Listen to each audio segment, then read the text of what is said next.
નમસ્તે વિદ્યાર્થી મિત્રો, આજે વાત કરીશું ધોરણ 9 અને વિષય સામાજિક વિજ્ઞાનના સંપૂર્ણ પ્રથમ પરીક્ષાના કુલ ગુણ 50ના મોડેલ પેપરનું સંપૂર્ણ સોલ્યુશન મેળવીશું. એ પહેલાં ચેનલની અંદર પ્રથમ વખત આવ્યા છો તો વિદ્યાર્થી મિત્રો ચેનલને ખાસ સબસ્ક્રાઇબ કરી દેવી. વિદ્યાર્થી મિત્રો, કુલ તમારો સમય જે છે તે 2 કલાકનો આપવામાં આવશે અને કુલ ગુણ રહેશે 50. વિભાગીયની વાત કરીએ તો 15 ગુણનો વિભાગ એ પૂછાશે. પહેલો પ્રશ્ન હશે, નીચેના પ્રશ્નોના તમારે જે છે તે આપેલા વિકલ્પમાંથી સાચો વિકલ્પ પસંદ કરીને જવાબ લખો. 4 ગુણના.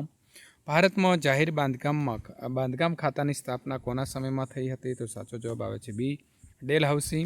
પ્રશ્ન નંબર 2, બંગાળના ભાગલાના અમલનો દિવસ કયા દિન તરીકે મનાવવામાં આવ્યો હતો? તો રાષ્ટ્રીય શોક દિન. કોના મતે રાજ્યનીતિના માર્ગદર્શક સિદ્ધાંતો દેશના પાયારૂપ સિદ્ધાંતો છે? તો ડૉક્ટર બાબા સાહેબ આંબેડકર. પ્રશ્ન નંબર 4, નીચેનામાંથી કયું વિધાન જે છે તે ખોટું છે શોધો? તો ધ્રુવીય ટંગસ્ટન, મેંગેનીઝ અને ક્રોમિયમ વગેરે અધાતુમય ખનિજો છે તે ખોટું છે. નીચેની ખાલી જગ્યા પૂરવાની છે. 4 ગુણની પૂછાશે. ડેલહાઉસી સામ્રાજ્યવાદની સાથે સાથે સુધારાવાદી પણ હતો. પ્રશ્ન નંબર 6, ઓસ્ટ્રેલિયાના રાજકુમાર અને તેની પત્નીને બ્લેક હેન્ડ નામની ખાલી જગ્યા ઉગ્રવાદી સંસ્થાને સભ્યએ ગોળી મારી હતી? તો સર્બિયા. ખાલી જગ્યા બનાવના કારણે ગાંધીજીએ અસહકારનું આંદોલન મોકૂફ રાખ્યું હતું? તો ચૌરી ચોરા. કાવેરી નદી પશ્ચિમ ઘાટની તો બ્રહ્મગીરી પર્વતમાળામાંથી નીકળે છે. ત્યાર પછી ખરા ખોટાની વાત કરીશું. પ્રથમ વિશ્વયુદ્ધને અંતે બર્લિન શાંતિ પ્રક્રિયામાં વર્સિલન્સની સંધિ કરવામાં આવી? તો ખોટું. કેટલાક લેખકો લોર્ડ કર્ઝનને મુસ્લિમ કોમવાદનો પિતા કહે છે? તો ખોટું આવશે. કાઘરા, ગંડક અને કોશીના મૂળ ભૂતાનમાં છે? તો ખોટું. જોડકા જોડો તો પ્લાસીનું યુદ્ધ? તો સાચો જવાબ અહીં આવશે સી, ઈસવીસન 1757. દ્વિતીય વિશ્વયુદ્ધ તો ઈસવીસન 1939થી 1945 સુધીનો સમયગાળો આવશે. સંક્ષિપ્તની અંદર જવાબ આપવાના છે. પહેલો પ્રશ્ન છે, ભારતનું સ્થાન ટૂંકમાં લખો. તો ભારત દક્ષિણ એશિયાના મધ્યમાં હિન્દ મહાસાગરના શીર્ષ કેન્દ્ર સ્થાને આવેલો છે. જમીન નિર્માણની પ્રક્રિયા છે તેનું વર્ણન કરવાનું છે. તો તાપમાનની અંદર મોટા ફેરફારો, વરસાદ, હિમ, હવા, વનસ્પતિ, જીવજંતુઓ વગેરે પરિબળોની અસરથી ખડકોનું ખવાણ થાય છે. તેનાથી ખડકોની ઉપર સપાટીનો ભૂકો બની ભૂમિ આવરણ રચાય છે. તેમાં ખડકોના ટુકડા, કાંકરા, માટી, રજ વગેરે હોય છે જે રેગોલિથ કહેવાય છે. તેમાં જૈવિક દ્રવ્યો, હવા અને પાણી ભળીને જમીન બને છે. વિભાગ બીની વાત કરીએ તો નીચે આપેલા પ્રશ્નોના માગ્યા મુજબ તમારે જવાબ આપવાના છે.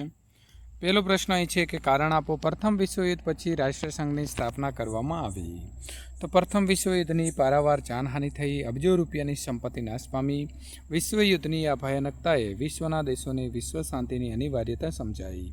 ફરીથી આવો વિશ્વ વિચાર્યું ન થાય, એટલે કે વિશ્વયુદ્ધ ન થાય એના માટે વિશ્વના દેશોએ જગતમાં શાંતિ જાળવી રાખવા પરસ્પરના મતભેદો કે ઝઘડાઓ, વાટોઘાટો કે લવાદી દ્વારા શાંતિથી ઉકેલવા અને આંતરરાષ્ટ્રીય સહકાર વધારવા એક આંતરરાષ્ટ્રીય સંસ્થાની જે ખાસ છે તે જરૂર જણાઈ. આથી વિશ્વયુદ્ધના અંતે પેરિસની અંદર યોજાયેલી શાંતિ પરિષદે એપ્રિલ 1919ની અંદર કરેલી જોગવાઈ અનુસાર 10 જાન્યુઆરી 1920ના રોજ રાષ્ટ્રસંઘ એટલે કે લીગ ઓફ નેશન્સ તરીકેની સ્થાપના કરવામાં આવી. અહીં આપણને એક ચિત્ર આપ્યું છે અને વિદ્યાર્થી મિત્રો ચિત્રને ઓળખવાનું છે અને ત્યારબાદ લખીશું. તો આ સંયુક્ત રાષ્ટ્ર એટલે કે યુનાઇટેડ નેશન યુએનનો લોગો છે.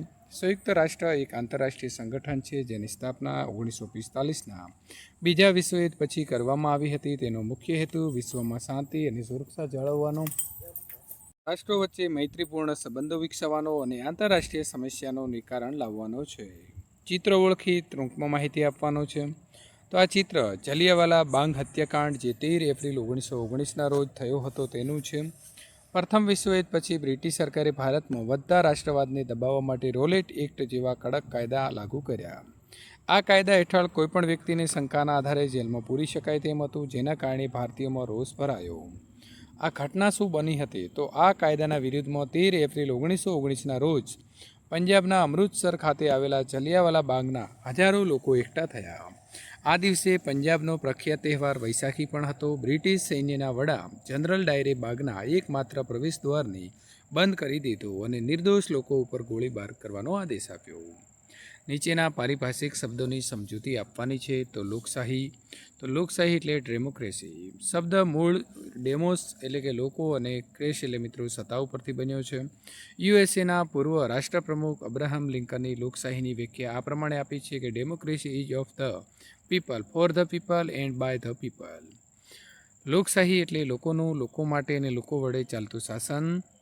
લોકશાહીની લોકોની ચૂંટેલા પ્રતિનિધિઓની બનેલી સરકાર લોકમતના આધારે અને લોકહિતની દ્રષ્ટિએ રાજ્ય વહીવટ ચલાવે છે. ચૂંટાયેલા પ્રતિનિધિઓ લોકોને જવાબદાર હોવાથી લોકશાહી જવાબદાર રાજ્યતંત્ર કહેવાય છે. અદાલતી સમીક્ષા. તો અદાલતી સમીક્ષા એ બંધારણનું વિશિષ્ટ લક્ષણ છે. સંસદની સર્વોપરિતાને અવગણ્યા વિના રાજ્ય વહીવટ અંગેની કોઈ પણ બાબતની અદાલતી સમીક્ષા કરવાના સિદ્ધાંતોનો બંધારણે સ્વીકાર કર્યો છે. ભારતની સંસદ કે રાજ્યોની વિધાનસભાઓએ ઘડેલા જે કાયદાઓ છે તે બહાર પાડવા આદેશો, વટહુકમો, અદાલતી ચુકાદાઓ કે બંધારણીય સુધારાની અદાલતી સમીક્ષા કરવાની સત્તા સર્વોચ્ચ અદાલતને સોંપવામાં આવી છે. બંધારણ સાથે સુસંગત ન હોય એવો કોઈ પણ કાયદાને, સુધારાના કે હુકમને સર્વોચ્ચ અદાલત ગેરબંધારણીય અથવા તો રદબાતલ પણ કરી શકે છે.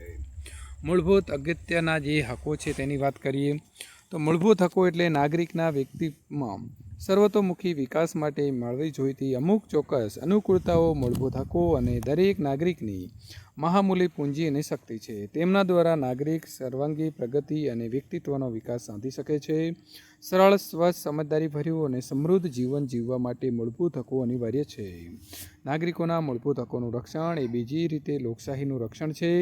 જે સરકાર નાગરિકોને પાયાના હકો ગણાતી મૂળભૂત હકો આપે તેને લોકશાહી સરકાર કહી શકાય. આ મૂળભૂત હકોમાં લોકશાહીની ભાવના રહેલી હોવાથી તેને અસાધારણ મહત્ત્વ છે. ભારત સંસ્કૃતિનો સમન્વય તીર્થ બન્યું છે. તો બધા ધર્મો, જાતિઓ અને પ્રજા પ્રત્યે સંભાવ એ ભારતીય સંસ્કૃતિનું આગવું લક્ષણ છે. આથી સૌ કોઈ ધર્મ પાળતી પ્રજા કે જાતિ માટે ભારતે મૈત્રીના દ્વાર ખુલ્લા રાખીને સૌને આવકાર્યા છે. ભારતીય સંસ્કૃતિનો દેહ હિન્દુ, બૌદ્ધ, જૈન, શીખ, મુસ્લિમ, પારસી, ખ્રિસ્તી વગેરે પ્રજાની સંસ્કૃતિનો સુભંગ સમન્વયમાંથી ઘડાયો છે. ભારતીય સંસ્કૃતિની સમન્વયકારી ભાવના રહેલી છે. તેથી ભારતીય સંસ્કૃતિમાં જગતની ભિન્ન ભિન્ન પ્રજાના સાંસ્કૃતિક તત્વોનું સંયોજન જોવા મળે છે. પરિણામે ભારતની જે સંસ્કૃતિ છે તેનું સમન્વય તીર્થ બન્યું છે.